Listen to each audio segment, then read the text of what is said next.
Astronauts preparing to travel to the International Space Station have arrived at the Kennedy Space Center in Florida. One of them is our very own Nichole Ayers, a graduate of Woodland Park High School and the Air Force Academy. Tonight, KRDO 13's Paige Reynolds had a chance to talk to Ayers as she counts down to Wednesday's launch. Paige, what does she have to say? Bart, Nichole Ayers is already well known for her expertise in the cockpit, but as she prepares to take on a new mission next week, she's reflecting on her time here in the Pikes Peak region and the role it's played in guiding her to the pilot's seat on the next NASA SpaceX joint mission. Growing up right there in Colorado, next to the Air Force Academy during the shuttle era, when I learned you could fly the shuttle, I was like, oh, sold. That's what I want to do. I want to be a pilot in the Air Force. And the Air Force Academy right there with the Thunderbirds flying over every year was just a natural decision for me. And that is exactly what Nichole Ayers did, a graduate from the 2011 U.S. Air Force Academy class.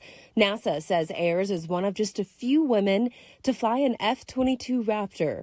In 2019, she led the first ever all-women formation of the Raptor into combat, logging more than 200 flight hours over Iraq and Syria. And then I came here and started the formal course, the initial training for us as an ASCAN. So 2 years of initial training followed by a year to year and a half of training for this mission. Ayers is a member of NASA's SpaceX Crew 10. She, along with a fellow NASA astronaut, will be joined by a Russian cosmonaut and a member of Japan's space program. When they arrive to the International Space Station, they'll stay in orbit for about 4 months.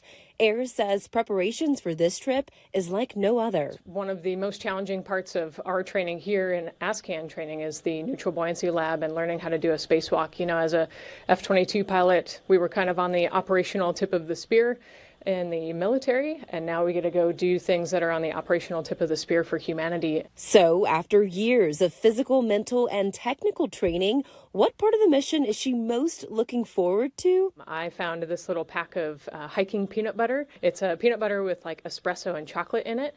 And then I also had some chocolate chips approved. So I'm going to take those chocolate chips, put them on the peanut butter on a spoon, and twirl it around. It's my niece and nephew's favorite snack, so I'm excited to share that with them.